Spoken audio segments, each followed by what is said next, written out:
العظيم الحفيظ بوجه الكريم وسلطانه القديم من الرجس الخبيث المخبث الشيطان اللعين الرجيم وكبيله ونفخه ونفسه وهمزه بسم الله الرحمن الرحیم۔ تمام نبیوں کے سردار حضرت محمد صلی اللہ علیہ وآلہ وسلم اور تمام مذاہب کے سردار دین اسلام کے پیروکاروں السلام علیکم۔ آج کی گفتگو ماشاءاللہ 62ویں مقام پہ پہنچ گئی۔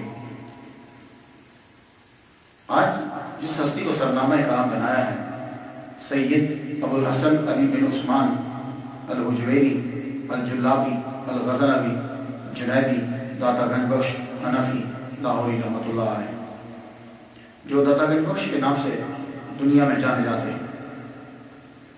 آپ کی ولادت 400 ہجری اور وصال 465 ہجری، تو گویا کہ اپنے زندگی جو ہے وہ تقریباً 65 سال کے قریب گزاری۔ آپ غوث اعظم عبد القادر گیلانی رحمۃ اللہ علیہ سے 70 سال پہلے پیدا ہوئے اور 2014 میں آپ کو دنیا سے گئے ہوئے 942 سال ہو چکے ہیں۔ 942 سال کے بعد آج بھی نام آپ کا زندہ ہے۔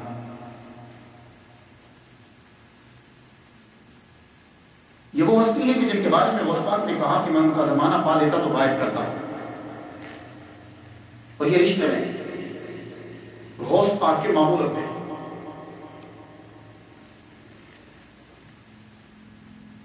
یہ وہ ہستی ہے کہ جن کو معین الدین اجمیری چشتی سلطان الہند نے گنج بخش پکارا۔ یہ وہ ہستی ہے کہ جن کو مجدد الفسانی نے اتنا بابرکت جانا کہ آپ نے کہا کہ آپ کا شہر جو ہے وہ تمام شہروں کا قطب ہے۔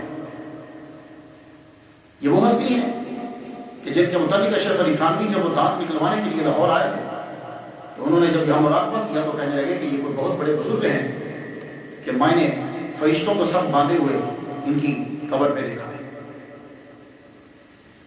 وہ داتا گنج بخش اجمیری کہ جن کی کتاب مرشد کا کام دیتی ہے۔ آئیے معمول کے مطابق سب سے پہلے ہم نام کے اوپر گفتگو کرتے ہیں۔ سید میں اس کے اوپر پہلے گفتگو کر چکا ہوں، لیکن جب کبھی گفتگو ایک ہی ٹاپک پہ یا ایک ہی چیز پہ ہوتی ہے تو میں چاہتا ہوں کہ کچھ تھوڑا سا ڈیفرنٹ، تھوڑا سا آپ کو ہٹ کے اور چیز دے دوں۔ سید عام طور پر اسے کہتے ہیں کہ جو حضرت امام حسن یا امام حسین کی اولاد سے۔ اس کے علاوہ بھی لفظ سید کا استعمال ہوتا ہے۔ جو ایک جماعت کا رکھوالا ہو اسے بھی سید کہتے ہیں، جیسے حضور نے فرمایا قوموا لسیدکم، اپنے سردار کے لیے کھڑے ہو۔ سید خامد کے لیے بھی استعمال ہوا ہے قرآن مجید کے اندر۔ سورہ یوسف اگر آپ پڑھیں گے تو جب وہ دروازے میں حضرت زلیخا نے اپنے خامد کو پایا عزیز مصر کو، وَأَلْفَ يَا سَيِّدَهَا لَدَى الْبَابِ،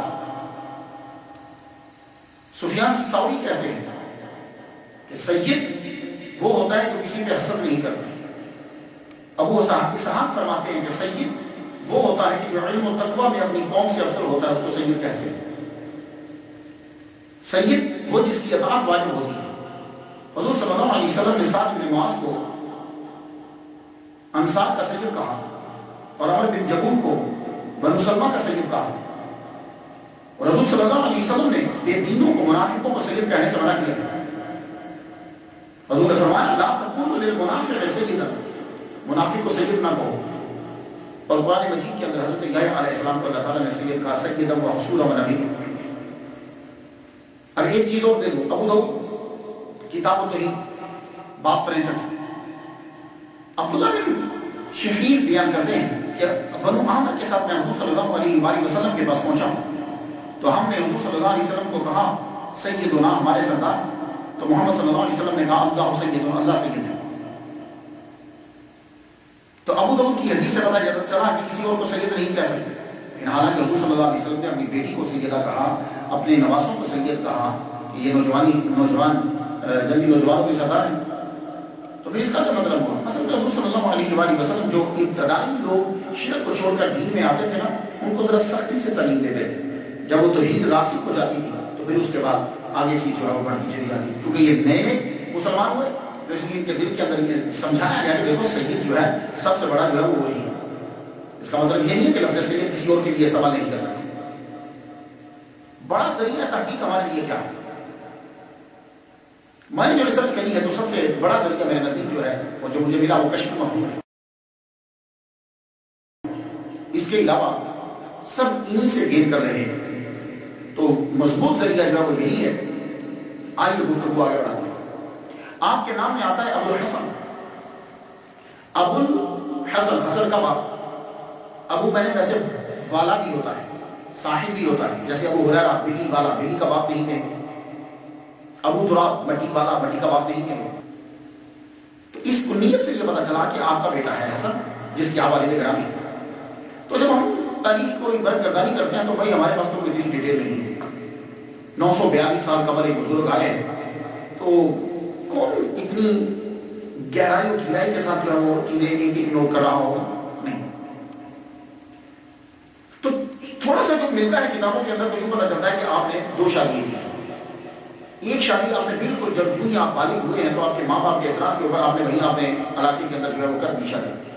تو اللہ تعالیٰ نے آپ کو ایک بیٹا عطا فرمایا، اس کا نام آپ نے حسن رکھا، تو اس کی وجہ سے آپ ابو الحسن ہے.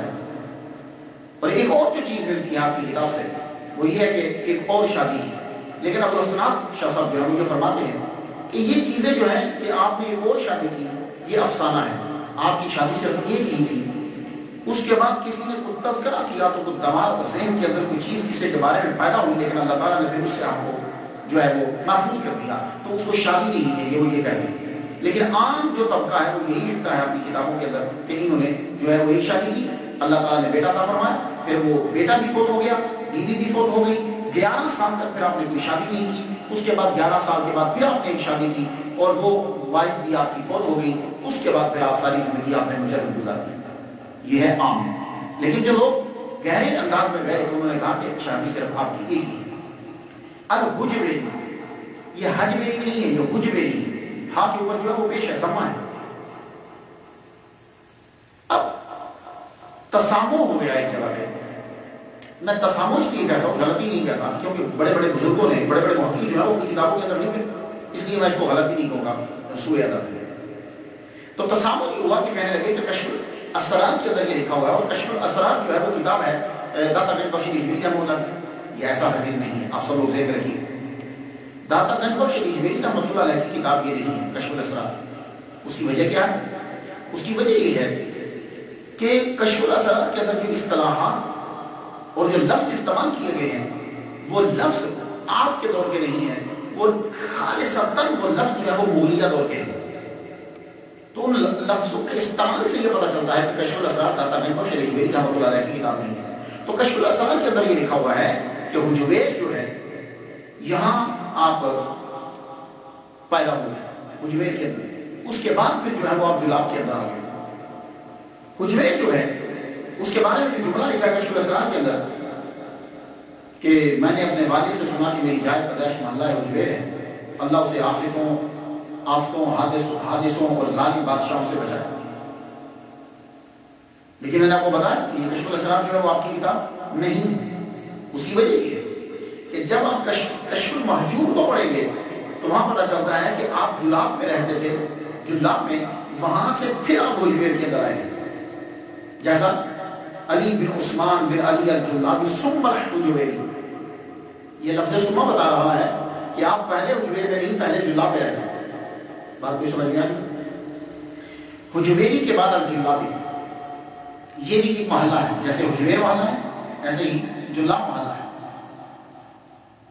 آج کی اردو میں یہ لفظ بڑا عجیب ہے جلاب، لیکن فرنگی آصفیہ کے اندر میں نے یہ پڑھا ہے کہ کہتے ہیں کہ یہ جلاب جو ہے یہ اصل گلاب سے یہ جلاب بنا ہے. تو گویا کہ یہ گلاب جو آپ کہتے ہیں روز، یہ وہ لفظ ہے.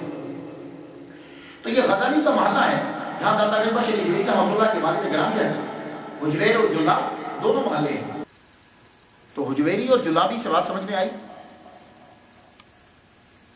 حجویر میں آپ کے ننہال ہیں، آپ کی والدہ ماجدہ رہتی ہیں، اور جلاب کے اندر اس محلہ کے اندر آپ کے والد گرامی رہتے ہیں. تو چونکہ آپ دونوں محلوں کے اندر رہے، پہلے آپ جلاب ہیں پھر اس کے بعد حجویر میں، اس لیے آپ کے ساتھ جلابی اور حجویری دونوں جو ہیں وہ استعمال کیا جاتا ہے. غزنوی، غزنی، غزنہ یہ افغانستان کا ایک صوبہ ہے. اور ضلع کا نام بھی ہے. اس کی آبادی تقریباً 2.25 لاکھ ہے. اس کے بعد آپ کے نام میں علی آتا ہے. آپ جانتے ہو یہ علی اصل میں کس کا نام ہے؟ قرآن مجید کے اندر علی جو ہے 8 مرتبہ لفظ علی آیا ہے. اور آپ سن کر حیران ہوں گے کہ 8 مرتبہ اللہ کے ساتھ آیا ہے. اور آیت الکرسی اگر آپ کو زبانی آتی ہے تو وہ علی العظیم، اللہ کا نام علی ہے. میں بڑا حیران ہوتا ہوں، یہ علی مولا علی کا نام، علی داتا گنج بخش علی ہجویری کا نام، آج تک کبھی اشتہار کے اوپر لکھا ہوا آپ نے دیکھا ہے کہ علی کہنا شرک ہے؟ جبکہ علی صرف اللہ کے ساتھ قرآن مجید کے اندر آیا ہے، علی وہو العلی العظیم. لیکن کوئی نہیں بولتا کہ علی کہنا جو ہے وہ شرک ہے. جبکہ داتا جو ہے وہ اللہ کے ناموں میں سے نام ہے ہی نہیں، تو اس کے اوپر اعتراض کر دیتے ہیں کہ داتا کہنا شرک ہے، علی کے اوپر اعتراض نہیں ہوتا. تو اگر داتا کہنا شرک ہے تو پھر علی کہنا بھی شرک ہوگا، کیونکہ قرآن مجید کے اندر علی جو ہے یہ اللہ کے لیے جو ہے وہ صرف استعمال ہوا ہے. تو پتہ یہ چلا کہ دین کی تبلیغ نہیں، تعصب ہی تعصب ہے. اگر دین کی تبلیغ ہو تو پھر یہ بھی اشتہار ہونا چاہیے تھا کہ جو علی کہتا ہے کسی کو وہ بھی شرک ہے، جبکہ علی اللہ کا نام. جنیدی، علی کا معنی بلند مرتبہ. جنیدی طریقت کے اندر داتا گنج بخش علی ہجویری رحمت اللہ علیہ جو ہیں وہ جنیدیہ سلسلے سے تعلق رکھتے ہیں. آپ اپنے معمولات کے اندر اور اپنی تعلیمات کے اندر وہ مسلسل جو تصوف میں پیروی کرتے ہیں وہ حضرت جنید بغدادی رحمت اللہ علیہ کی پیروی کرتے ہیں. تو حضرت جنید بغدادی رحمت اللہ علیہ نے کیا فرمایا تھا؟ مذہبنا ھذا مقید باصول الکتاب والسنہ. یہ جو ہمارا علم تصوف ہے، جو ہمارا صوفیزم ہے، یہ مذہبنا ھذا مقید، بھائی اس کی یہ تو ان دو کے بیچ میں ہے، قرآن کے اور سنہ کے بیچ کے اندر ہے.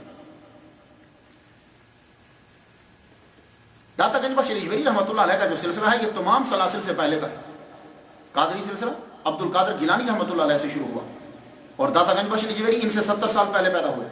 چشتی سلسلہ مشہور ہوا سلطان الہند معین الدین اجمیری چشتی رحمہ اللہ سے، اور داتا صاحب ان سے 136 سال پہلے پیدا ہوئے. سہراوردی سلسلہ شہاب الدین سہراوردی سے چلا تو داتا صاحب ان سے 139 سال پہلے پیدا ہوئے. نقشبندیہ سلسلہ چلا بہاؤالدین نقشبند رحمۃ اللہ علیہ سے، اور داتا صاحب ان سے 317 سال پہلے پیدا ہوئے. تو داتا گنج بخش علی ہجویری رحمت اللہ علیہ کا جو سلسلہ ہے وہ سلسلہ جنیدیہ ہے، اور حضرت جنید بغدادی رحمت اللہ علیہ داتا گنج بخش علی ہجویری سے 182 سال پہلے پیدا ہوئے. کچھ بات آپ کو سمجھ میں آئی جنیدی کی؟ اس کے بعد آ جائیے داتا. آپ کے ساتھ لفظ لگتا ہے داتا. یہ داتا جو ہے یہ ہندی زبان کا لفظ ہے، عربی کا نہیں ہے. داتا ہندی کا لفظ ہے اور داتا کا معنی ہوتا ہے دینے والا. تو دینے والے کو جب لے جائیں گے ہندی میں تو داتا. اللہ تعالیٰ کے ناموں میں سے کوئی نام داتا نہیں ہے. ہر خامد اپنی بیوی کے لیے داتا ہے کیونکہ اس کو خرچہ دینے والا ہے. ہر باپ اپنے بچوں کے لیے داتا ہے کیونکہ ان کو نان و نفقہ دینے والا ہے. ہر مالک ملازموں کے لیے داتا ہے کیونکہ وہ انہیں تنخواہ دیتا ہے. تو جب علی ہجویری رحمت اللہ علیہ لاہور میں تشریف لائے، اس وقت اس کو لاہور نہیں کہتے تھے، اس وقت اس کو لیاہور کہتے تھے. تو لاہور میں جب تشریف لائے تو آپ جانتے ہیں کہ لاہور کے اندر کون رہتا تھا؟ ارائیں رہتے تھے، ہندو. یہ ساری زمینیں انہی کی تھی. آپ کو معلوم ہے کہ پنجاب جو ہے زیادہ تر کاشتکاری ہوتی، ساری زمینیں انہی کی تھی. مسلمان ان کے یہاں کام کرتے تھے، دوسرے لوگ بھی کام کرتے تھے. تو اس دور میں جو مزارع ہوتے تھے وہ مالک کو، جو زمین کا مالک ہوتا تھا اس کو ان داتا کہتے تھے کیونکہ وہ ان کو گندم دیتا تھا. تو ان کہتے ہیں اناج کو، تو اسے ان داتا بولتے تھے. ان کی لینگویج کے اندر، ان کے معاشرے کے اندر یہ لفظ داتا استعمال ہوتا تھا. ان کو خرچہ دیتے تھے تو ان کی روزمرہ میں یہ لفظ استعمال ہوتا تھا داتا کا. تو جب داتا گنج بخش علی ہجویری رحمۃ اللہ علیہ نے ان کو ایمان دیا، اسلام کی دولت دی، قرآن کی تعلیم دی، تو انہوں نے ان کو داتا کہا. تو یہ لفظ داتا جو ہے اللہ تعالیٰ کے ناموں میں سے کوئی نام نہیں ہے. جب بھی کبھی کوئی آدمی آپ پر اعتراض کرے گا یہ یاد رکھیے کہ وہ سب سے پہلے اٹیک کرے گا آپ کی بنیاد کے اوپر. ہماری بنیاد کیا ہے؟ ولیوں سے محبت کرنا. تو وہ قرآن نہیں دیکھے گا، حدیث نہیں دیکھے گا، وہ صرف ایک بنیاد بنائے گا. تو چونکہ آپ لوگ اولیاء سے محبت کرتے تھے اس لیے اس نے علی کے اوپر اٹیک نہیں کیا، اس نے داتا کے اوپر اٹیک کر دیا. حالانکہ داتا اللہ کے ناموں میں سے کوئی نام نہیں ہے. اور دینے والا دینے والا دینے والا دینے والا روزانہ کچھ استعمال کئی بار استعمال کیا جاتا ہے اس لفظ کو. تو لیکن اس نے اٹیک کیا آپ کے اوپر کہ داتا کہنا جو ہے وہ شرک ہے. داتا صرف اللہ ہے. لا حول ولا قوت الا باللہ العلی العظیم. کتنا بڑا جھوٹ ہے کہ داتا صرف اللہ ہے. دینے والے تو کئی ہیں, حضور دینے والے ہیں. آپ دنیا کے اندر سینکڑوں بندے آپ کی مسجدوں کو چندہ دینے والے ہیں, لیکن آدمی تعصب کے اندر یہ بھی نہیں دیکھتا کہ میں اپنی جہالت کا اظہار کر رہا ہوں. اللہ تعالیٰ نے بہت سارے الفاظ ایسے ہیں کہ جو اپنے لیے بھی استعمال کیا. اگر فرض کر لو کہ داتا اللہ کا نام ہوتا بھی تو بھی حقیقت اور مجاز کا فرق کر کے اس کا استعمال بالکل جائز ہو جاتا. وہ کیسے؟ کیا قرآن مجید کے سورہ حشر کے اندر آپ نے مومن کا لفظ پڑھا؟ یہ مومن اللہ کے لیے, اللہ نے اپنے لیے استعمال کیا, تو خود کو آپ مومن کیوں کہتے ہیں؟ تو وہ لکھنا چاہیے کہ مومن صرف اللہ ہے, لیکن آپ خود کو مومن کہتے ہیں. اسی طرح ولی, انما ولیکم اللہ ورسولہ والذین آمنوا الذین, اللہ تمہارا ولی, رسول تمہارا ولی اور مومن ولی. لفظ ولی تینوں کے لیے استعمال ہوا. اسی طرح رؤوف اللہ نے اپنے لیے استعمال کیا, حضور کے لیے استعمال کیا. اسی طرح رحیم اللہ نے اپنے لیے استعمال کیا, نبی کے لیے بھی استعمال کیا. وبالمؤمنین رؤوف رحیم. اور رب کتنا بڑا لفظ ہے, کتنا بڑا لفظ ہے یہ. الحمدللہ رب العالمین. آپ جانتے ہو سورہ یوسف پڑھیے گا, سورہ یوسف کے مطالعہ سے آپ کو پتہ چل جائے گا کہ حضرت یوسف علیہ السلام نے لفظ رب جو ہے وہ استعمال کیا ایک شرابی بادشاہ کے لیے. آپ نے اس کو ساقی کو خواب کی تعبیر بتلاتے ہوئے کہا یسقی ربہ خمرا, وہ اپنے رب کو شراب پلائے گا. یہ قرآن مجید میں ہے, تو اب یہاں کیا ترجمہ کرو گے؟ تو اللہ کے بندو, یہ حقیقت اور مجاز جو ہے یہ آپ کو سمجھنا پڑے گا, ورنہ قرآن کی کئی آیات کا انکار ہو جائے گا. اور اسی طرح لفظ مالک ہے, بھائی مالک اللہ کا نام ہے نا, مالک یوم الدین, لہو ملک السماوات والارض, مالک الملک. تو یہ مالک کس کا نام ہوا؟ اللہ کا. تو کیا آپ نے یہ لفظ کسی اور کے لیے استعمال کیا کہ نہیں؟ یہ اس مکان کا مالک کون ہے؟ جی میں ہوں. یہ گاڑی کا مالک کون ہے؟ جی میں ہوں. اس وقت کوئی نہیں کہتا کہ لفظ مالک استعمال مت کرو, شرک ہوتا ہے. تو داتا ہیں وہ دینے والے ہیں. کتنے دینے والے ہیں؟ جائیے جا کے آج داتا صاحب کے دربار کے اوپر محکمہ اوقاف سے پوچھئے کتنا دینے والے ہیں. پوچھئے ان سے جا کے, سارا محکمہ اوقاف ان کے چندے پہ چلتا ہے کہ نہیں چلتا؟ کروڑوں روپے آتا ہے چندے پہ. جوتوں کی کمائی کتنی ہے, لاکھوں میں کرایہ آتا ہے. تو آج بھی وہ ان کو دے رہے. آگے ان کے نام کے ساتھ آتا ہے گنج بخش. یہ فارسی کے ہیں دونوں لفظ. گنج میں نے خزانہ اور بخش میں نے دینے والا, عطا کرنے والا. تو یہ گنج بخش آپ کو کیا ہو, کس نے کہا؟ پھر ایک وہی حوالہ جو کشف الاسرار کا ہے کہ جو محققین نے یہ کہہ دیا کہ یہ آپ کی کتاب ہی نہیں. اب باقی بچی, آگے چلیے. اب ہم دیکھتے ہیں تاریخ کے اندر ہمیں گنج بخش جو ہے وہ دو حوالے ملتے ہیں. ایک تو یہ ہے کہ معین الدین اجمیری چشتی رحمۃ اللہ علیہ جب آپ نے آ کر یہاں چلہ کاٹا, تو چلہ کاٹنے کے بعد آپ نے یہ کہا مظہر نور خدا, گنج بخش فیض آرا, مظہر نور خدا, نا کہ سارا پیر کامل آرا رہنما. تو گنج بخش جو ہے وہ آپ کی زبان سے جب نکلا تو مشہور ہو گیا. ایک اس کی تشریح میں نے بچپن میں پڑھی کہ گنج بخش کہتے ہیں کہ اصل میں زمین کو بھی کہا جاتا ہے گنج.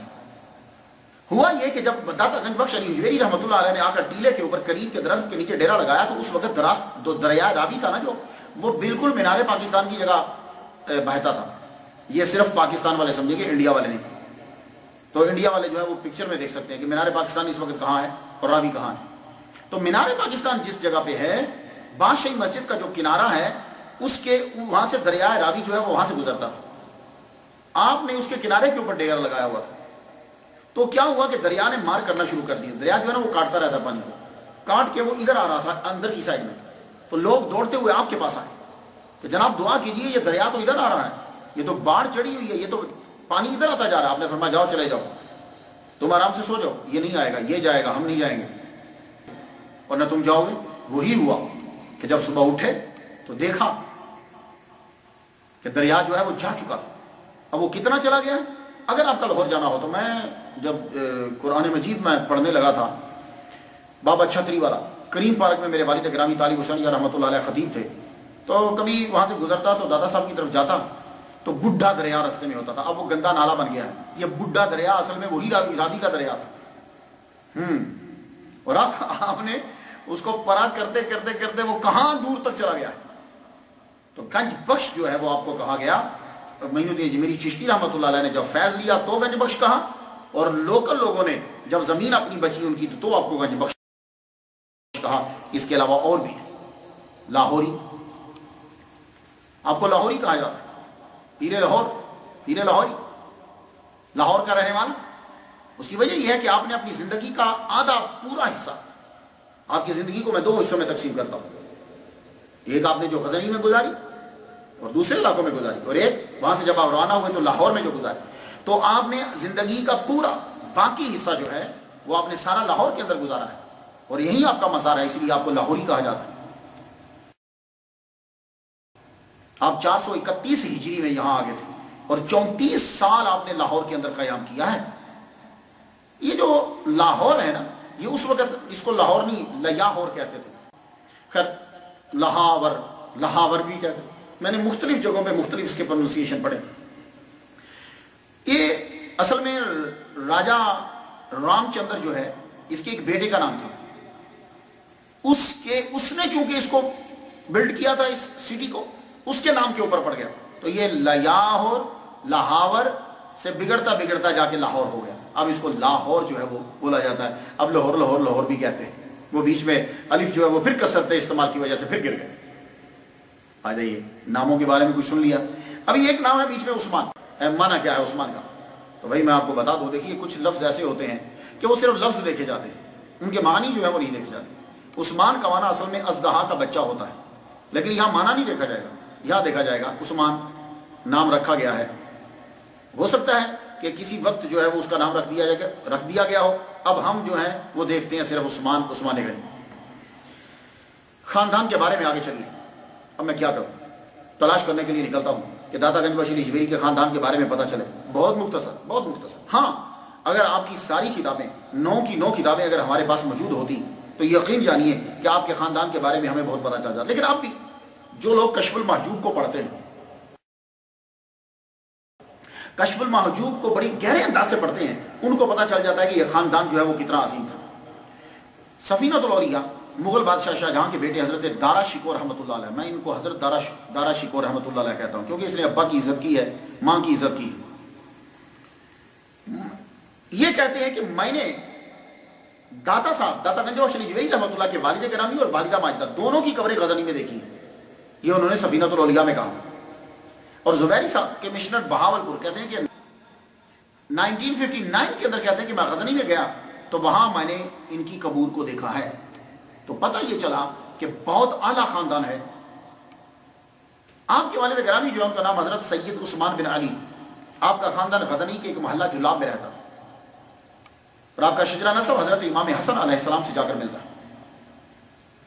اب جب وہاں رہتے تھے جلاب میں، ابتدائی تعلیم آپ نے وہیں خاندان سے حاصل کی اور افغانستان میں ہی حاصل کی۔ جوان ہوئے تو آپ کی شادی پاس کے محلہ حجویر میں ایک سید زادی کے ساتھ کر دی کہ جن کا خاندان جو ہے شجرہ نسب حضرت امام حسین رضی اللہ تعالیٰ عنہ سے جا کر ملتا ہے۔ اب یہ حسن اور حسنی اور حسینی دونوں سید ماج البحرین، اللہ تعالیٰ نے ان کو بیٹا عطا فرمایا، چاند سا بیٹا عطا کیا، باپ حسنی ماں حسینی سید ہے، چاند سا بیٹا عطا فرمایا، نجیب الطرفین سید بیٹا پیدا ہوا، جس میں امام حسن کی معاملہ فہمی ہے اور امام حسین جیسی بہادری بھی۔ آپ کا بچپن حجویر میں اور جلاب میں گزرا، اس لیے آپ کو حجویری اور جلابی کہتے ہیں۔ دیکھیے پرانے دور کے اندر خاص طور پر یہ جو سادات خاندان ہے، یہ تو علم کا وارث ہے اور علم سے واقف ہے۔ علم کو آگے پھیلانا، دوسروں تک پہنچانا، دوسروں کو عالم بنانا، یہ تو اس خاندان کا طریقہ ہے۔ سید زیادہ ہو، وہ خود بھی علم پڑھتا ہے، دوسروں کو بھی پڑھاتا ہے۔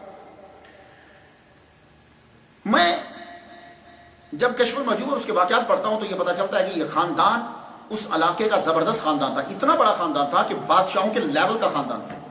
اب میں اگر اس طرف نکل جاؤں گا، ایک واقعہ یہ واقعہ دیتا جاؤں تو میرا ٹاپک چینج ہو جائے، لیکن میں آپ کو یہ بتلا دوں کہ آپ خود پڑھیے تو آپ اس پہ اتفاق کریں گے۔ آپ کا خاندان جو ہے وہ ہائی لیول ہے، کہ یعنی علماء ہیں تو وہ آپ کی عزت کرتے ہیں، شرفاء ہیں آپ کی عزت کرتے ہیں، حاکم ہیں آپ کی عزت کرتے ہیں اس خاندان کی۔ یہی وجہ ہے کہ داتا گنج بخش علی حجویری رحمۃ اللہ علیہ جو ہیں، یہ سب کی آنکھ کا تارا ہے۔ مدرسہ میں ڈالا آپ نے پڑھا، علم ظاہری اور علم باطنی حاصل کرنے کے بعد آپ کا دورانیہ جو ہے یہ سارا 27 سال پر محیط ہے، سیاحت کا اور پڑھنے کا، میں نے جو ریسرچ کی۔ 27 سال کے اوپر محیط ہے. اس میں آپ کی گھر کی تعلیم بھی ہے اور اس کے بعد آپ کا پھرنا بھی ہے, سیاحت یعنی باہر جا کر تعلیم حاصل کرنا. آپ نے کتنا پڑھا ہے؟ دیکھیے بعض تو ہوتا ہے نا, یہ کتاب یہ کتاب یہ کتاب یہ یونیورسٹی یہ کالج یہ استاد. بعض چیزیں ہوتی ہے کہ ایک آدمی کا اقرار کر لینا اس کی قابلیت کو اجاگر کر دیتا ہے. داتا گنج بخش علی اجمیری رحمۃ اللہ علیہ کتنے بڑے علامہ اور عالم ہیں, بس یہی جملہ معین الدین اجمیری چشتی رحمۃ اللہ علیہ کا کافی ہے, ناقصارا پیر کامل کاملارا رہنما. یہ وہ اتنے بڑے مرتبے پر فائز ہیں کہ ناقص آدمی آئے تو اس کو کامل پیر بنا دیتے ہیں, اور اگر کامل آ جائے تو اسے کاملوں کا رہنما بنا دیتے ہیں. بس میں اس جملے کے اندر یہ سمجھ لیجئے کہ آکسفورڈ یونیورسٹی دنیا کی تمام یونیورسٹیز کی اسناد کو ملا لیا جائے تو یہ جملہ ہے, ناقصارا پیر کامل کاملارا رہنما. بس اتنا سا. فارسی زبان تو آپ کو گھر سے ہی ملی, عربی زبان پڑھی, آپ حیران ہو جائیں گے. 12 سال کی عمر کے اندر داتا گنج بخش علی اجمیری رحمۃ اللہ علیہ کے اندر اتنی استعداد پیدا ہو گئی تھی کہ آپ کتاب لکھی, آپ نے کتاب دیوان لکھا, شاعری. اور شاعری لکھنے کے لیے آدمی کے پاس الفاظوں کا ذخیرہ ہونا ضروری ہوتا ہے, اور پھر یہ شاعری عام دور کی شاعری نہیں ہے کہ وہ آدمی اٹھ جائے, نہیں, علماء کے اندر, فضلاء شرفاء کے اندر, اور دیوان لکھ رہے ہیں آپ. تو میں داتا گنج بخش علی اجمیری رحمۃ اللہ علیہ کو نفس قدسی کہتا ہوں. آپ کہیں گے نفس قدسی کا مطلب کیا ہے؟ میں بتلا چکا ہوں آپ کو, مولانا عبد الرحمن جامی, یہ پچھلا جو میرا لیکچر تھا. نفس قدسی یہ ہوتا ہے کہ وہ وقت تھوڑا لگاتا ہے, معاملے کو جلدی یاد کر لیتا ہے, وقت تدبر کم کرتا ہے لیکن مسئلے کو حل جلدی کر دیتا ہے. اسے نفس قدسی کہتے ہیں. اس کو زیادہ پڑھنے کی ضرورت نہیں ہوتی, بس دیکھنے کی ضرورت ہوتی ہے, سارے کا سارا مسئلہ یاد ہو جائے گا. تو 404 ہجری میں قرآن حفظ کیا, تمام بچوں سے پہلے 404 ہجری میں شروع کیا, تمام بچوں سے پہلے مکمل کر دیا. پھر کتب پڑھنا شروع کی. 8 سال کے اندر جب آپ کی عمر صرف 12 سال ہوئی تو اتنی استعداد پیدا ہو گئی کہ کتاب لکھ دیا. 12 سال کی عمر میں آپ غزنی کے علماء اور صوفیاء میں مشہور ہو گئے. اپنی بے پناہ روحانی صلاحیت کی وجہ سے غزنی کے ایک ولی کامل کے جن کا نام ہی شیخ بزرگ پڑ گیا تھا, ایک دن حضرت داتا گنج بخش علی اجمیری رحمۃ اللہ سے کہنے لگے, کوئی کتاب لکھو یار, تم کوئی کتاب لکھو. کہا ہاں لکھی ہے میں نے. تو اس بزرگ کا کہنا یہ بتلاتا ہے کہ آپ میں علمی صلاحیت تھی, کہ اس دور کا ٹاپ کا زبردست بزرگ, وہ مذاق نہیں کر رہے ان سے. 12 سال کی عمر ہے داتا گنج بخش علی اجمیری رحمۃ اللہ کی, اور اس دور کا سب سے بڑا صوفی یہ کہہ رہا ہے تم کچھ لکھو.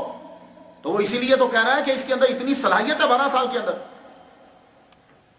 تو اب مجھے ابتدائی تعلیم کے بارے میں ڈسکس کرنے کی ضرورت ہی نہیں ہے کہ میں کہوں کہ انہوں نے یہ پڑھا یہ. اسی سے اندازہ لگا لو کہ 12 سال کی عمر میں جب اس دور کے سب سے بڑے بزرگ آپ سے یہ کہہ رہے ہیں کہ تم کوئی کتاب لکھو, تو سمجھ جاؤ کہ 12 سال میں آپ کے اندر کتنی استعداد پیدا ہو گئی. تو میں آپ کے علم حاصل کرنے کو, جسے جانا اور چیک کرنا اور استعداد کو بڑھانا, میں اس کو 3 حصوں میں تقسیم کرتا ہوں. ایک تو یہ ہے کہ مدرسہ میں پڑھا بچپن سے بلوغت تک. پھر یہ ہے کہ 300 صوفیاء کرام سے آپ نے پڑھا, مزہ کی علم حاصل کرا. اور تیسرا یہ ہے کہ آپ کو کوئی مسئلہ ہوتا تھا تو آپ قبر سے, صاحب قبر سے بھی سیکھ لیا کرتے تھے. کیا صلاحیت ہے آپ کے اندر. تو مدرسہ بچپن سے بلوغت تک آپ غزنی کے اندر ہیں, آپ نے یہاں کے اساتذہ سے سیکھا. تقریباً 18 سال کی عمر تک غزنی کے قرب و جوار میں ہی رہے اور سیکھتے رہے. 18 سال تک وہیں رہے آپ. ہاں میں نے بڑا تلاشا ہے, آپ 18 سال تک وہیں ہیں. بلوغت کے بہت جلدی بعد جو ہے وہ آپ نے شادی کر لی, اور آپ کے اساتذہ میں ابو العلا عبد الرحیم, ابو العباس بن احمد, شیخ ابو القاسم بن علی گرگانی, ابو احمد المظفر بن احمد, شیخ ابو جعفر ابو القاسم قشیری, اور آپ کے مرشد ابو الفضل محمد خط علی رحمۃ اللہ علیہ کے نام آتے ہیں. اور اس کے علاوہ جن سے آپ نے استفادہ کیا مختلف جگہوں پہ جا کر, وہ 300 صوفیاء کرام. اللہ اکبر جل شانہ. علم اصول اور علم فنا و بقا, میں اس پہ فنا و بقا پہ بھی ڈسکس کر چکا ہوں. یہ علوم آپ نے شیخ ابو العباس سے حاصل کیا. شیخ ابو العباس علم اصول کے اندر اور علم فنا و بقا, اس کے اندر آپ کو امور حاصل کی, اور عالم بعمل تھے. دادا صاحب کہتے ہیں کہ ان سے زیادہ بڑھ کر میں نے شریعت کا پابند اور تعظیم کرنے والا میں نے نہیں دیکھا. اور کشف المحجوب کے اندر آپ نے ان کو لکھا در باز از علوم استاد منبود. میرے بعض علوم کے اندر یہ میرے استاد تھے. کچھ اندازہ ہوا یہ آپ کے استاد. میں آپ کو بتا رہا ہوں مشتیاز خوارِ باب, ہمارے پاس ذریعہ تو کشف المحجوب ہی ہے نا, مستند. تو علم کلام اور فن تقریر کے اندر آپ کے استاد محترم ہے شیخ ابو القاسم بن علی عبداللہ گلگانی. کشف میں ان کو عبور حاصل تھا, دل کی بات کو جان لیتے تھے. قبر اندر کیا وہ جان لیتے تھے، اور لسان الوقت یعنی بولنے کے ماہر تھے، کیسے تقریر کی جاتی ہے۔ تو داتا گنج بخش اجمیری رحمۃ اللہ علیہ نے ان سے یہ دونوں علوم سیکھے، اور داتا گنج بخش نے ان کو اپنا دین کا استاد لکھا ہے۔ ان سے آپ نے دوسرے علوم کے علاوہ تقریر کا فن سیکھا، اور ایک دفعہ آپ ان کے سامنے تقریر کر رہے، آپ کو بولا آدمی جب جوان ہوتا ہے نا تو پھر وہ شعلہ بیانی دکھاتا ہے، آپ یہ بیٹھے ہوئے ہیں اور آپ تقریر کرتے جا رہے ہیں، تقریر کر رہے ہیں شوش خطابت کے اندر، آپ ذرا کچھ مقامات کو اپنے تصوف کے اندر بیان کی تو سوچنے لگے کہ میرے استاد بڑے توجہ سے سن رہے، لگتا ہے ان کو ان مقامات کا پتہ نہیں ہے، ایسے ہی خیال سا آ گیا، شاید ان کی نظر ان مقامات پر نہیں ہے۔ فوراً انہوں نے جانچ لیا، پتہ چل گیا، کہنے لگے اے ابو الحسن، میں اس وجہ سے خاموش نہیں ہوں کہ تو جو مقامات بیان کر رہا ہے اسے میں جانتا نہیں ہوں، ہائے ہائے ہائے، میں تمہارے کلام و احوال کی بلندی کی وجہ سے خاموش نہیں ہوں، میں تو اس ذات کے جلال کی وجہ سے خاموش ہوں جو احوال کی خالق ہے۔ فرماتے کہ میں چپ۔ اب میں جو بات بیان کرنے لگا ہوں اس سے آپ کو پتہ چل جائے گا کہ داتا گنج بخش علی اجمیری رحمۃ اللہ علیہ کا خاندان اور آپ کا مرتبہ کتنا ہے۔ یہ بات ذرا دھیان سے سنیے اور اس میں سما کا مسئلہ بھی حل ہو جائے گا۔ داتا گنج بخش ایک مرتبہ ابو احمد مظفر حاکم وقت کے کاشانہ کے اندر داخل ہو گئے، یوں گھر میں سیدھے چلے گئے۔ اب ذرا دیکھیے، ایک تو ہوتا ہے کہ سیدھے چلے جانا آدمی بڑا صحیح ہو کر پھر جائے، پسینے میں ڈوبے ہوئے ہیں اور کپڑے مٹی میں سارے اٹے پڑے ہیں، گرد سے اٹے ہوئے ہیں، سیدھا چلے گی حاکم وقت کی۔ اب وہ آگے سے داتا گنج بخش اجمیری رحمۃ اللہ علیہ سے کہتے ہیں، او ابو الحسن ہاں کیا خیال ہے، کیا پروگرام ہے؟ کہا جی سما ہو جائے۔ اب یہ اس چیز کو مجھے لگتا ہے کہ اس وقت آپ کے اوپر کوئی کیفیت آ رہی ہے، داتا گنج بخش اجمیری پہ کوئی کیفیت آ رہی ہے، لڑکپن، لیکن کیفیت دیکھیے کہ حاکم وقت کے گھر میں داخل ہو گئے، پسینے میں ڈوبے ہوئے ہیں اور کپڑے گردالود ہیں، فرمانے لگے سما ہو جائے۔ انہوں نے بھی آؤ دیکھا نہ تھا، لڑکا ہے وہ خود تو حاکم وقت ہے، قوال بلائے، سما شروع ہو گیا، سما شروع ہوا، آپ کو دوسرے مصرے پہ وجد آ گیا۔ جب ذرا سکون ہوا قوال چلے گئے۔ اب ذرا سنیے، جب تو ابو احمد مظفر پوچھتے ہیں ابو الحسن کیسا پایا؟ کہنے لگے بہت لطف ہے۔ کہنے لگے ابو الحسن سن، جب مشاہدہ ہو جاتا ہے نا تو سما کی خواہش ختم ہو جاتی، پھر کوے کی کائیں کائیں اور سما قوال کی جو کلام برابر ہو جاتا ہے۔ کیوں برابر کیوں؟ حالانکہ فرق تو ہے، یعنی پھر ادھر ضرورت نہیں رہتی۔ جب مشاہدہ ہو جاتا تو آپ نے فرمایا ابو الحسن سما کے اندر نہ پڑ جانا، اس کو اپنی عادت نہ بنا لینا، یہ طبیعت کا جزو بن گیا تو عمیق مشاہدہ سے محروم ہو جاؤ گے، تو اس لیے آپ شروع ہی سے سما سے ہٹ گئے۔ یہ میں آپ کو مثالیں ڈھونڈ کے دے رہا ہوں تاکہ آپ کو پتا چل جائے کہ داتا گنج بخش علی اجمیری رحمۃ اللہ علیہ کو آپ ایسا نہ سمجھ لو کہ عام سا آدمی ہے، وہ لڑکپن کے اندر بادشاہوں کے درباروں میں جا رہے ہیں۔ علم تصوف، یہ علم آپ نے کس سے سیکھا؟ تصوف کی اصطلاحات اور علم تصوف میں داتا گنج بخش علی اجمیری شیخ ابو القاسم عبد الکریم القشیری کے شاگرد ہیں۔ آپ نے رسالہ قشیریہ پڑھا؟ یہ جن کتابوں کے میں نام لیتا ہوں نا یہ آپ ضرور پڑھا کریں، مجھے بڑی خوشی ہوتی ہے، یقین جانیے جب کوئی آدمی، ابھی مجھے آج راجستھان سے انڈیا سے ایک ای میل تھا، اس کے علاوہ سید صاحب ہیں سعودی عرب میں، شاہ صاحب سید شاہ، ان کا ای میل آیا۔ تو یہ آپ جو لوگ جب میں کتاب کا نام لوں تو فوراً اس کتاب کو جو ہے نا وہ کہیں سے لو اور پڑھنا شروع کر دو، پھر دیکھو کیسے لائف چینج ہوتی ہے۔ یقین جانیے میں آپ کو بتا نہیں سکتا، جب میں بزرگوں کی اسٹڈی کر رہا ہوتا ہوں تو اس وقت میں خود کو میں سمجھتا ہوں بادشاہ بھی میرے برابر کا نہیں ہے، اتنا لطف آ رہا ہوتا مجھے۔ تو یہ جو رسالہ قشیریہ ہے اگر آپ اس کو پڑھیں تو رسالہ قشیریہ کو پڑھنے کے بعد پھر اگر آپ کشف المحجوب کو پڑھیں تو آپ کو معلوم ہو جائے گا کہ واقعی استاد کے رنگ میں شاگرد پورا رنگا گیا ہے۔ بات کو سمجھ میں آئی آپ؟ تو جب آپ نے ان سے علم سیکھا تو امام قشیری کی عمر اس وقت 40 سال تھی، 40 سے اوپر تھی۔ اور ایک بات یاد رکھیں کہ جب داتا گنج بخش اجمیری رحمۃ اللہ علیہ کے بارے میں آپ کتاب ہمارے پاس ایک ہی کشف المحجوب ہے، جب ہم اسے پڑھ لیں گے انہوں نے ان سے یہ سیکھا تو اس کا مطلب یہ نہیں کہ باقی چیزیں بند کر دیں، نہیں، آپ ان سے سیکھ رہے ہیں تو اور چیزیں بھی سیکھتے جا رہے ہیں آپ ان کے ساتھ، ان سے۔ تو امام قشیری تصوف کے ساتھ ساتھ فقہ حنفی کے بھی بڑے ماہر ہیں کہ یہ امام قشیری کس مرتبے پر فائز تھے۔ کہنے لگے ایک دفعہ میں ان کے حالات کے بارے میں پوچھ رہا تھا میں، تو کہنے لگے ایک وقت وہ بھی آیا کہ میں اپنے مکان کی کھڑکی بنا رہا تھا اور کھڑکی کے لیے مجھے پتھر کی ضرورت تھی، میں جس پتھر کو ہاتھ لگاؤں وہ ہیرا بن جائے، جس پتھر، فرمانے لگے میں پھر پھینک دوں اسے۔ یہ ہوتے ہیں ولی، وہ ہاتھ لگاتے ہیں پتھروں کو تو ہیرے بن جاتے ہیں، اور اب ہم ہیرے کو پیچھے لگے ہوئے۔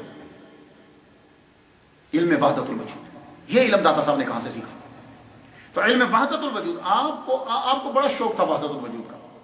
میرا خیال ہے کہ جتنا آپ حسین بن منصور حلاج کے بارے میں آپ نے کوشش کی ہے، شاید ہی کسی نے تجسس کی ہو، بڑی آپ نے ان کی 50 تک کتابیں ڈھونڈ کے پڑھی ہیں، اس سے اندازہ لگاؤ۔ اور خوزستان کے اندر تو اسپیشلی داتا صاحب جو ہے وہ گئے ان کی کتابیں پڑھنے کے لیے، پتہ چلا کہ ان کی کتابیں ہیں، اور کاش کہ ہمیں وہ کتاب مل جاتی جو آپ نے شرح کلام جو آپ نے ان کے اوپر لکھی ہے، حسین بن منصور حلاج کی کتابوں کے اوپر جو تبصرہ کیا، خدا قسم لطف آ جاتا اور سمجھ آ جاتی ہے۔ پر کیا کہیں، وہ کتاب جو ہے نا وہ گم ہوگی، ہمیں آج تک ملی نہیں۔ آپ نے 50 کتابیں ان کی پڑھی، اور کتابیں پڑھنے کے بعد جو جملہ میرے تک پہنچا وہ یہ ہے کہ بعض باتیں اعلیٰ پائے کی تھیں اور بعض کمزور تھیں، لیکن آپ نے پڑھا تو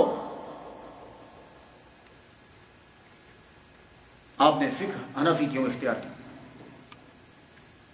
داتا گنج بخش اجویری رحمہ اللہ حنفی ہیں، آپ حنفی کیوں بنے؟ اب آپ کو یہ علم کہاں سے حاصل ہوا کہ مجھے فقہ حنفی اختیار کرنا ہے؟ آپ سفر کرتے ہوئے حضرت بلال حبشی رضی اللہ تعالیٰ عنہ کی قبر کے اوپر گئے، وہاں جب آپ زیارت کر رہے ہیں تو آپ کو اونگ آئی، تو حضور صلی اللہ علیہ وآلہ وسلم کا زیارت ہوئی، خود کو داتا گنج بخش اجویری رحمۃ اللہ علیہ نے خود کو مکہ میں پایا، دیکھا کہ حضور صلی اللہ علیہ وآلہ وسلم جلوہ فرما ہے، صحابہ بیٹھے ہوئے ہیں، داتا گنج بخش اجویری رحمۃ اللہ علیہ نے سیدھا جا کے اپنا سر ان کے قدموں میں رکھ دیا اور پاؤں چوم لیے۔ پھر سر جب اٹھایا تو دیکھا کہ سرکار صلی اللہ علیہ وسلم کی گود میں ایک بزرگ ہیں، حضور نے ان کو اٹھایا ہوا اپنی گود کے اندر۔ اب سوچنے لگے یہ کون ہے؟ جب تجسس بڑھا تو خود ہی حضور صلی اللہ علیہ وسلم نے فرمایا، علی اجویری سے یہ کہنا ہے، ابو الحسن یہ تمہارے امام فی الفقہ نعمان بن ثابت ہیں۔ اس لیے داتا گنج بخش اجویری رحمۃ اللہ علیہ نے امام اعظم نعمان بن ثابت رحمۃ اللہ علیہ کا نام بڑی عزت سے لیا کشف المحجوب کے اندر، امام امامہ و مقتداء سنیہ شرف فقہا ابو حنیفہ نعمان بن ثابت رضی اللہ تعالیٰ۔ تو یہ گود میں اٹھانا یہ بتلاتا ہے کہ یہ بچے کو آپ انگلی پکڑا کے چلا سکتے ہیں، لیکن وہاں بھی گرنے کا خدشہ ہے۔ آپ اس کو کہہ سکتے ہیں کہ پیچھے پیچھے آؤ، یہ بھی آپ کے تابع فرمانا، لیکن یہاں بھی پھسلنے کا خطرہ ہے۔ لیکن جس کو آپ گود میں اٹھا لیتے ہو اب گرنے کا خطرہ نہیں۔ تو امام اعظم نعمان بن ثابت رحمۃ اللہ علیہ کی فقہ کتنی مضبوط ہے یہ اس خواب سے اندازہ لگا لیجیے۔ آپ نے 21 سال کی عمر سے لے کے 31 سال تک سیاحت کی، اتنے آپ نے پڑھا، لوگوں سے گھر بھی پڑھا، سب دیکھا۔ آپ فرماتے ہیں کہ بے قراری سی رہتی تھی کہ کسی اور کو تلاش کرو۔ تو آپ جانتے ہیں کہ کتنے شہروں میں آپ پھرے، مرشد کے ساتھ بھی پھرے، مرشد کے علاوہ بھی اپنے سیروں کی سیاحت کی شہروں کی۔ میں کچھ نام مجھے ملے ہیں، اس دور کے اندر تو یہ شہر تھے اور اب یہ ملک بن چکے ہیں۔ ماوراء النہر، داتا گنج بخش اجویری کن کن شہروں میں گئے اب ذرا سنیے۔ ماوراء النہر یہ آج کے دور میں سینٹرل ایشیا، ازبکستان، تاجکستان اور ساؤتھ قازقستان کو بولتے ہیں۔ آذربائیجان اب یہ روس میں ہے اور آزاد ملک ہے، 1991 میں یہ آزاد ہوا، 1 کروڑ اس کی آبادی ہے۔ اب یہاں گئے۔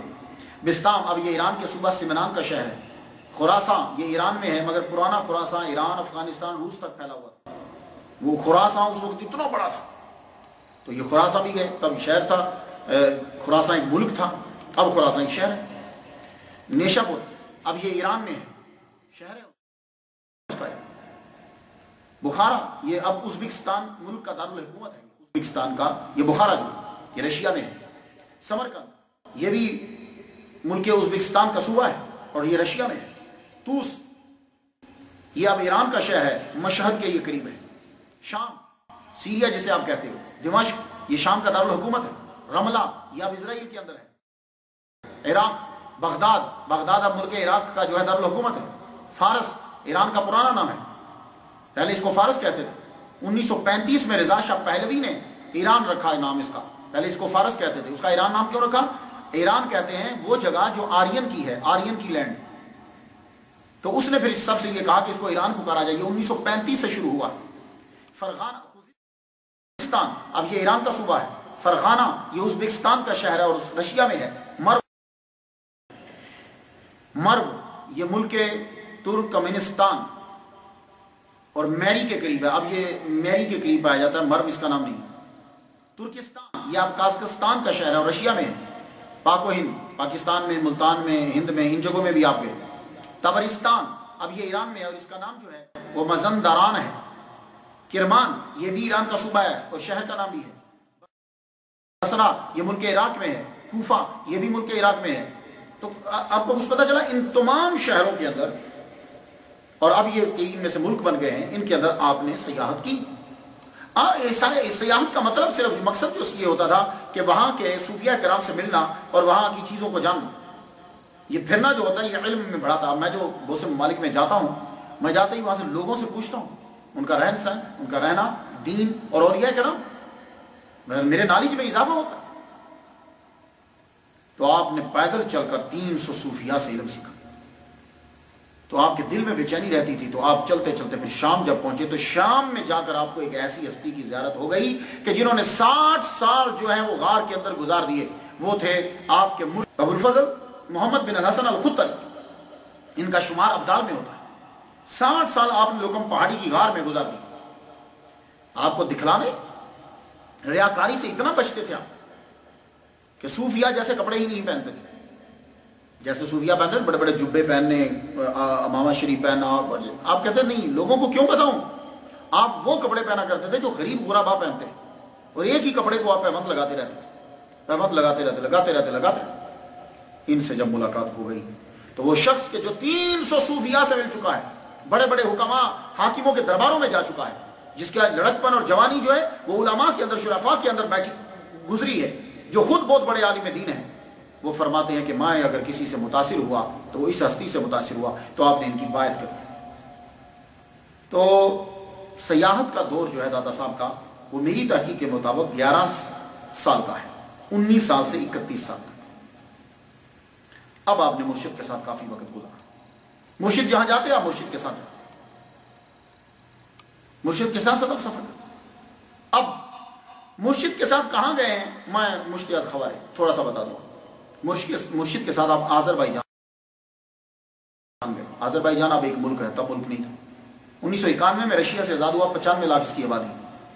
داتا گنج بخش اپنے مرشد کے ساتھ اس شہر سے گزر رہے ہیں کہ دیکھا کہ 2 درویش اپنا دامن پھیلا کر کھیت میں کھڑے ہیں. کھیت یا گندم اگتی.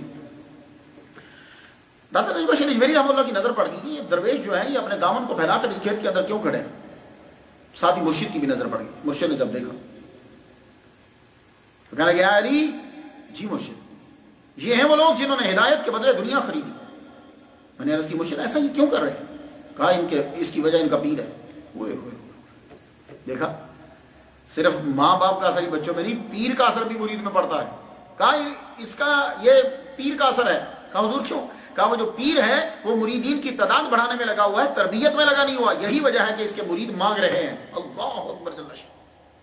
اس لیے خدا کے لیے کسی کو مرید بناؤ تو پھر ساری رات رب کی بارگاہ میں رویا کرو کہ یا اللہ پاک, میں تو نہیں, اس کو تو اس مقام پہ پہنچا دیں.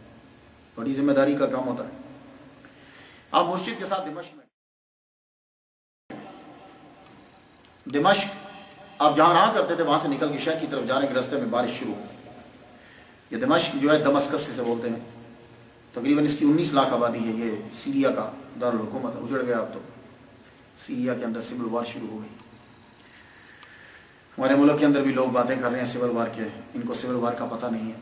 دعا کرو کہ اللہ تعالیٰ عالم اسلام کے مسلمانوں کو حقیقت سمجھنے کی توفیق عطا فرمائے. اچھا, دادا گنج بخش فرماتے ہیں کہ میں اپنے مرشد کے ساتھ جا رہا ہوں تو رستے میں بارش ہوئی, اتنی زور کی بارش ہوئی کہ کپڑے سب کے بھیگ گئے. ہم جتنے مریدین تھے اپنے مرشد کے ساتھ جا رہے تھے, کپڑے بھیگ گئے. اور جب بارش, پکی سڑکیں تو نہیں ہوتی تھی نا, کیچڑ, نیچے پانی, تو پاؤں کیچڑ میں لتھڑے ہوئے اور بارش نے اپنے ہمارے کپڑے بھگو ڈالے.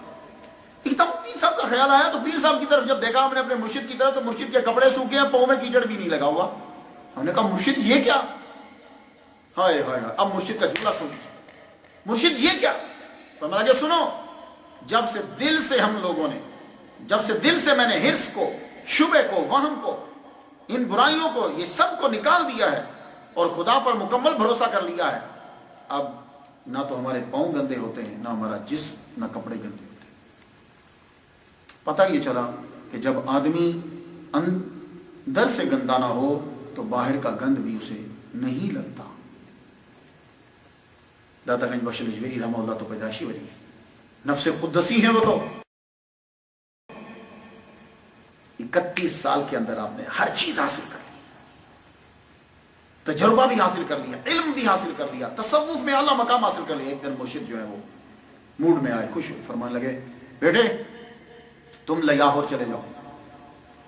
اس وقت اس کو لاہور نہیں کہتے تھے، لاہور چلے جاؤ۔ تو مرشد زندہ تھے، یہ بات یاد رکھیے، یہاں میں پھر کیونکہ ہم کچھ چیزیں ہم سنتے رہتے ہیں، مرشد آپ کے اس وقت زندہ تھے۔ آپ آئے ہیں 431 ہجری میں لاہور میں، تب مرشد زندہ تھے، کیونکہ مرشد کا وصال ہوا ہے 460 ہجری میں۔ بھئی یہ یاد رکھیے، وہ جو آپ مرشد کا سر آپ کی گودی میں تھا نا، وہ آپ دوبارہ لاہور سے پھر گئے ہیں جب آپ بوڑھے ہو چکے تھے، دوبارہ گئے آپ۔ یہ بات ذرا یاد رکھیے۔ اب آپ مرشد سے چلے، مرشد نے جب آرڈر دے دیا، غزنی میں جنگ شروع ہوئی تھی، انہوں نے کہا بیٹے جاؤ لاہور چلے جاؤ، تبلیغ کرو جا کے۔ آپ نے اپنے ساتھ ابو سعید اجمیری کو اور سید لطفی کو یہ لیا، غزنی کا سفر طے کرتے ہوئے لاہور میں پہنچے۔ تو یہاں ایک تسامح ہو گیا ہے، محققین نے تو ایکسیپٹ نہیں کیا، وائزین نے اس کو بہت ایکسیپٹ کیا۔ کہنے لگے کہ جب آپ لاہور میں آئے تو میرا حسین زنجانی کا اس وقت جو ہے وہ جنازہ جا رہا تھا، تو میرا حسین زنجانی جو ہے وہ آپ کے پیر بھائی ہیں۔ تو ابو الاسناد شاہ صاحب نے اور بھی محققین جو ہیں انہوں نے یہ کہا ہے کہ میرا حسین زنجانی کا وصال جو ہے وہ 600 ہجری میں ہوا ہے، داتا گنج بخش اجمیری رحمہ اللہ کا وصال 465 میں ہوا ہے، ان کا جا کے 600 میں ہوا ہے۔ تو یہ تسامح ہے، یہ لفظ تسامح پتہ ہے کیوں؟ چونکہ وہ بڑے لوگ ہیں نا، تو میں یہ نہیں کہتا ان سے غلطی ہوئی ہے، میں کہتا ہوں تسامح ہوا ہے۔ اب آپ سمجھ پا گئی، اب تو میں غلطی کا لفظ، بڑے ہیں، بڑوں کی عزت کرنا ضروری ہوتا ہے۔ اب ایک دلیل، دوسری دلیل یہ ہے کہ یہ اتنا بڑا اور اہم واقعہ ہے تو تعجب ہے کہ داتا گنج بخش اجمیری رحمۃ اللہ علیہ نے اس واقعے کو کشف المحجوب میں ذکر ہی نہیں کیا کہ میں جب آیا لاہور تو میرا حسین زنجانی کا جنازہ ہے۔ تعجب کی بات ہے، جبکہ آپ نے تھوڑا سا حصہ صرف غزنی میں کشف المحجوب کا لکھا ہے، باقی ساری کتاب آپ نے لاہور میں لکھی۔ تو جب آپ تشریف لائے تو بڈھا دریا جہاں بہتا ہے مینار پاکستان کے پاس ہی ٹیلا تھا، ٹیلے کے اوپر قریب کا درخت تھا، قریب کے درخت کے نیچے آپ نے ڈیرا لگایا، اور یہ بھاٹی گیٹ کے باہر ہے، گیٹ کے اندر نہیں ہے۔ پھر ایک اور تحقیق آپ ملاحظہ کر لیجیے، اس وقت سارے گیٹ نہیں ہوتے تھے، مغربی دیوار کے پاس یہ جو گیٹ ہوتا تھا اس کا نام تھا بھاٹی گیٹ، اس کو بھاٹی گیٹ جو ہے وہ کہا جاتا۔ تو آپ نے دروازے کے باہر ڈیرا لگایا ہے، اندر نہیں آیا، دروازے کے باہر کیسے ہیں کہ آپ نے ڈیرا لگا لیا۔ تو یہ جو دروازہ تھا جسے بھاٹی گیٹ کہتے ہیں، یہ کھلتا تھا ساندل بار کی طرف۔ ساندل بار کسے کہتے ہیں؟ ساندل بار اس دور میں کہا جاتا تھا جہاں آج کے دور میں فیصل آباد ہے، جھنگ ہے، ٹوبا ٹیک سنگھ ہے، یہ علاقے جو ہیں یہ رائے ساندل خان کے تھے۔ تو ساندل خان کے چونکہ علاقے تھے اور اسی کے تھے سب جنگل تھا، تو اس کو کہتے تھے ساندل بار۔ اور یہ بھاٹی گیٹ کا دروازہ جو ہے لوگ گزر کر چکے، یہ اس طرف کھلتا تھا، اس لیے اس کو تو آپ نے باہر جو ہے وہ ڈیرا لگا دیا۔ تو لاہور کے شہر کے بعد دوسرے دروازے بعد میں بنے، یہ بھاٹی گیٹ محمود غزنوی کے دور میں تھا۔ آپ نے آتے ساری جب وہاں ڈیرا لگایا تو سب سے پہلے کیا کیا؟ آپ نے مسجد کو بنانا شروع کر دیا۔ یہ مسجد خود تعمیر کی، اپنا خرچہ لگایا، پیسے اپنے لگائے، مزدور بھی خود بنے۔ داتا گنج بخش اجمیری اللہ اکبر، خوش نصیب ہیں وہ لوگ جو مسجدیں بناتے ہیں اور خود شامل ہوتے ہیں اس میں۔ مسجد جب بنا دی، یہ اتنی عظیم مسجد ہے، لکڑی کی چھت بنائی، صوفیاء اس مسجد کو کعبہ پنجاب و ہند کہتے ہیں۔ اب لاہور کے اندر مسلمان بھی رہتے تھے، ہندو بھی رہتے تھے، مولوی بھی تھے ان میں، مگر مسلمان اقلیت میں تھے، راج ہندوؤں میں تھے اور زیادہ تر رائی تھے۔ 31 سال کا خوبصورت سیدزاد، قرآن و حدیث کا عالم، پہلے تو لوکل ملاؤں نے شور مچا دیا۔ اب ان کو کچھ چیز ملنی چاہیے، ان کو نظر آیا کہ بھئی یہ جو مسجد اس نے آتے بنائی ہے نا، اس مسجد کا قبلہ ٹھیک نہیں، کعبے کی ڈائریکشن صحیح نہیں۔ آپ نے فرمایا اچھا یہ تو سید زادہ ہے، آل نبی اولاد علی ہے، ان کے نانا کے اوپر جب آیت اتری تھی ظہر کی نماز کے دوران، آپ نے بھی تب کوئی پیمانہ لے کر نہیں ماپا تھا، نہ ہی کوئی سیٹلائٹ کی جو ہے وہ مدد لی تھی، آپ نے بھی عین نماز کے اندر رخ بالکل صحیح ڈائریکشن اور سمت میں موڑا تھا مدینے کے اندر۔ تو کیا سمجھتے ہو کہ داتا گنج بخش اجمیری کو پتہ ہی نہیں کہ کعبے کی ڈائریکشن صحیح ہے کہ نہیں؟ آپ نے فرمایا بھائی آ جانا سارے علماء بھی اور آپ سب لوگ جس چیز کو اعتراض ہے نماز میرے پیچھے پڑھنا، نماز کے بعد بیٹھ کر میٹنگ کریں گے کہ سمجھ صحیح ہے کہ نہیں ہے اللہ. تو اب کیا ہوا، نماز آپ نے شروع کری. یہ جو جس جگہ پہ قبلہ تھا نا، محراب تھا، سمت جہاں منہ کرنا تھا، وہ اب اگر آپ لوگ جو ہو لاہور داتا صاحب جائیں تو سلام کرنے کے لیے جدھر سے داخل ہوتے ہیں تو دائیں طرف حجرہ ہے خواجہ معین الدین اجمیری چشتی رحمۃ اللہ علیہ کا. تو بائیں طرف جو ہے، جو ہی آپ انٹر ہونا تو بائیں طرف جو باہر کا ستون ہے نا اس کے بالکل ساتھ ہے وہ محراب. آج بھی اس کا نشان باقی ہے، میں نے اس کی زیارت کی ہے. دیکھیے ذرا. اب سب لوگ جب آ گئے، آل نبی اولاد علی سید داتا گنج بخش رجویری رحمۃ اللہ علیہ امام بنے. آپ کو پتا ہے کہ جب آدمی نیت کرتا ہے، نماز پڑھنے لگتا ہے تو پہلے نیت کرتا ہے. نیت کیا ہے؟ ہم لوگوں کے لیے نیت یہ ہوتی ہے 4 رکعت نماز ظہر منہ طرف خانہ کعبہ شریف کے، یہ کہتے ہیں نا منہ طرف خانہ کعبہ شریف کے واسطے اللہ تعالیٰ کی خیر بلندی. داتا گنج بخش نے جب جو کہا نا منہ طرف خانہ کعبہ شریف کے، آپ کو تو ویسے ہی خانہ کعبہ دکھ رہا تھا. آپ کا یہ کہنا تھا نیت کے اندر کہ پچھلوں کے بھی پردے حجاب جو ہے وہ اٹھ گئے، سب کے سامنے جو ہے وہ کعبہ. پوری نماز آپ نے پڑھا دی، کعبہ ہٹا نہیں. لگتا یوں تھا کھڑے تو لاہور کے اندر ہیں لیکن نماز جو ہے وہ حرم میں ادا ہو رہی ہے. آپ نے سلام پھیرا، سلام پھیرنے کے بعد منہ کی ہم کی جانب لگا. ہاں بھائی علماء آگے بڑھے. جتنے ملا تھے ان کا علم اتنا زیادہ تو نہیں تھا کہ اس دور کے اندر تو اتنے علماء کہاں ہوں گے. وہ جو بیچارے تھوڑے تھوڑے پڑھے لکھے سب قدموں میں گر گئے، آپ کے ہاتھ چومے، کہنے لگے آپ کا قبلہ. اب تو شہرت ہوئی، مسلمان قبضے میں، آپ کی شہرت ہوئی. تو مسلمان جو ہے وہ دبے دبے رہتے تھے. آپ کے آنے کی وجہ سے حوصلہ بڑھا، بھائی کوئی ایسی ہستی آئی ہے کہ جو اللہ کی دی ہوئی طاقت سے آگے بڑھ سکتی ہے. اب ہندوؤں مظاہرے جو تھے مسلمان تھے ہندوؤں کے، اب جب کبھی مسلمانوں کو فرصت ملتی وہ آپ کی مسجد میں بھاٹی گیٹ کو کراس کرتے، نماز آپ کے پیچھے پڑھتے. لاہور میں جب شہزادہ مجدد پنجاب کا حاکم ہوا تو رائے راجو کو نائب بنا دیا. اس نے رائے راجو نے کچھ دن تو لاہور کی حکمرانی کی. پتہ نہیں اس کے دماغ میں کیا سوچی، رائے راجو نے ایک دم سے وہ حاکمیت چھوڑ دی اور جوگی بن گیا. جوگی بن کے جنگل میں نکل گیا. اور جب داتا گنج بخش رجویری رحمۃ اللہ علیہ لاہور میں تشریف لائے تب یہ استدراج کے مرتبے تک پہنچ گیا تھا. یعنی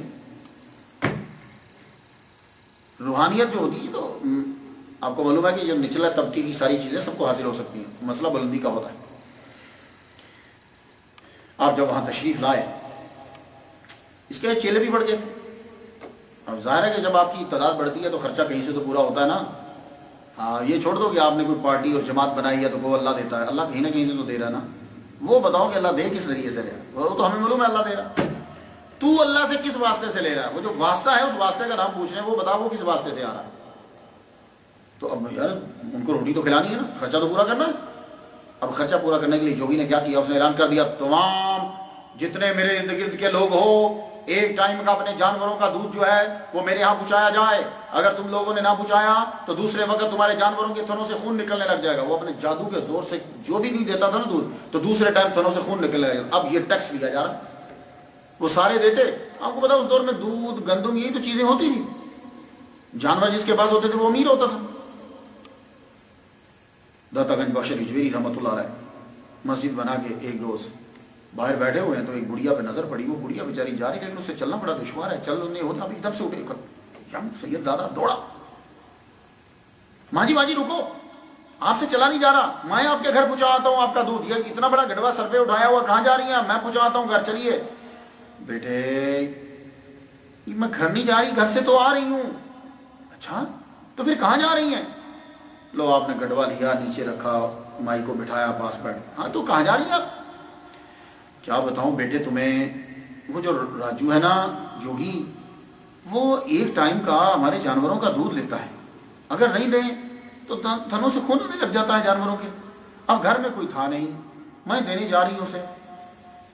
داتا گنج بخش رجویری موڈ میں تھے، کہنے لگے ماں تو واپس گھر جا. اب یہ سفر کر کے جنگل میں جائے گی اس کو دودھ دینے کے لیے، تو گھر جاؤ. وہ بیٹے وہ پھر آپ آج ایک ٹائم کا دودھ یہیں رکھ دیجیے رستے میں، سفر بھی آدھا، وزن بھی کم، اور دوسری ساتھ میں فائدہ آپ کو یہ کہ اب قیامت تک جب تک آپ ہو آپ کے جانوروں کے تھنوں میں سے خون نہیں آئے گا۔ پتہ نہیں کیا بات تھی کہ اس عورت کو یقین آ گیا، حالانکہ ٹھیک ہے میں فرمایا جاؤ، واپس گئی تو واقعی رات کو جانور کے تھنوں سے خون نہیں آیا، دودھ ہی نکلا۔ بس اب کیا تھا، اس بڑھیا ہمارے روک روک کے ہمسایوں کو بندوں کو روک روک کے بتایا، او بھائی چھوڑو اس کو، وہ جو مسجد جو نہیں بنائی ہے نا، وہ جو لڑکا آیا کیا خوبصورت، وہ دیکھو مسلمانوں کو اس کے پاس جاؤ، ایک ٹائم کا دودھ دو، دعا کرواؤ، بس جان چھوٹ جائے گی۔ اللہ اکبر جل شانہ۔ اب لوگ آپ کے پاس آنے لگے، آتے، جو دعا کروا جاتا جب وہ واپس پلٹتا تو اس کے جانوروں کے تھنوں سے خون نہیں آتا تھا۔ اب جب فوڈ سپلائی ختم ہوئی، جوگی پوچھتا چکر کیا ہوا بھائی، لوگ آ نہیں رہے؟ ابھی دوسرے دن ہی سٹ پٹا اٹھا، جاؤ جا کے تحقیق کرو کہ وجہ کیا بنی ہے۔ جا کے تلاش کرا تو پتا چلا جی وہ جو نئے مسلمان آیا ہے نا، وہ عالم، وہ جس نے مسجد بنائی، وہ بس وہ سارے لوگ وہاں دعا کرواتے ہیں، اس کے بعد کچھ نہیں ہوتا۔ اچھا، اب جو رائے راجو اٹھتے ہوئے داتا گنج بخش نجویری رحمۃ اللہ علیہ کے پاس کے اللہ تعالیٰ کیا کرتا ہے کہ جب اپنے بندے کو عزت دینا چاہتا ہے تو کچھ ایسی چیز صادر فرماتا ہے کہ جس سے لوگ عاجز آ جاتے ہیں اور اس کی عزت جو ہے وہ بڑھ جاتی ہے۔ نبیوں کو معجزہ دیتا ہے، ولیوں کو کرامت دیتا ہے اسلام کو پھیلانے کے لیے۔ وہ چیلوں سمیت غصے سے بھرا ہوا داتا گنج بخش نجویری رحمۃ اللہ علیہ کے پاس آئے، آتے ساری بدتمیزی، تم جانتے نہیں ہو میں کون ہوں؟ میں نے تو کون ہے، میری طاقت کا پتہ نہیں ہے، کیا تیری طاقت ہے؟ اس نے اپنی طاقت دیکھو، دبدبا دکھانے کے لیے ایک دم سے ہوا میں اڑنے لگ گئے۔ داتا گنج بخش نجویری رحمۃ اللہ نے یوں اپنی کھڑاؤں کو دیکھا، کھڑائیں وہ لکڑی کے جوتے، اس بس اشارہ کیا وہ اڑنے لگی، یوں اڑ، راجو کے سر پہ پڑی، نیچے لا کے رکھا، نیچے لا کے جب رکھا تو کچھ تھوڑا سا ٹھنڈا ہوا، تھوڑا ٹھنڈا ہوا، لگا اچھا ہو سکتا ہے کہ اس کے اندر کوئی ہو، میں ابھی غائب پرواز کرنے لگا ہوں، آپ مجھے بتائیے گا کہ میں کہاں گیا ہوں۔ داتا گنج بخش نجویری رحمۃ اللہ نے فرمایا ٹھیک ہے، کر پرواز کہاں جاتا تھا؟ وہ رائے راجو نے پرواز کی، سیدھا کشمیر پہنچا۔ کشمیر جب پہنچا تو وہاں ایک درخت کا سیب توڑنے لگا تاکہ پتہ چلے کہ میں کشمیر آیا ہوں۔ سیب توڑنے لگا، وہ سیب پیچھے ہو جائے، شاخ پیچھے ہو جائے، پھر آگے پکڑے، پھر وہ پیچھے ہو جائے، تو وہ ایک دم سے جب وہ 2-3 دفعہ ایسے کرا تو پھر ایک نقاب پوش ہستی ظاہر لگی، کیا مسئلہ ہے، سیب چاہیے؟ یہ لو، انہوں نے کیا ایسے آدھا کاٹ کے باقی دے دی، سر نیچے جھکا اور چہرہ نقاب میں دے دیا۔ اس نے واپس پلٹنا تھا، جلدی سے واپس آیا، دیکھو میں کہاں سے آیا ہوں، یہ دیکھو۔ تو آپ نے فرمایا اچھا تو یہ پورا کیوں نہیں، تو سیب تو لایا، یہ بیچ میں سے کٹا ہوا ہے۔ میں نے کہا ہاں، آپ بتاؤ کہ میں کہاں سے آیا ہوں۔ آپ فرمانے لگے اچھا، آپ نے وہ جو ہاتھ تھا یوں کر کے فرمانے لگے اس کا یہ حصہ ہے، تو یہیں سے آیا ہے نا، تو یہیں سے آیا ہے نا، اب قدموں میں گر گیا، اب سمجھ گیا، اب سمجھ گیا کہ جہاں سائنس کی اور جادو کی انتہا ہوتی ہے وہاں سے بزرگوں کے نالین کی ابتدا ہوتی ہے۔ مسلمان کہ مسلمان ہو، آپ نے کہا جاؤ ہم تمہارا نام شیخ ہندی رکھتے ہیں، تو آج انہی کی اولاد جو ہے وہ آپ کے دربار کی مجاور، اور ابھی جو ہیں وہ میاں اعجاز صاحب ہیں۔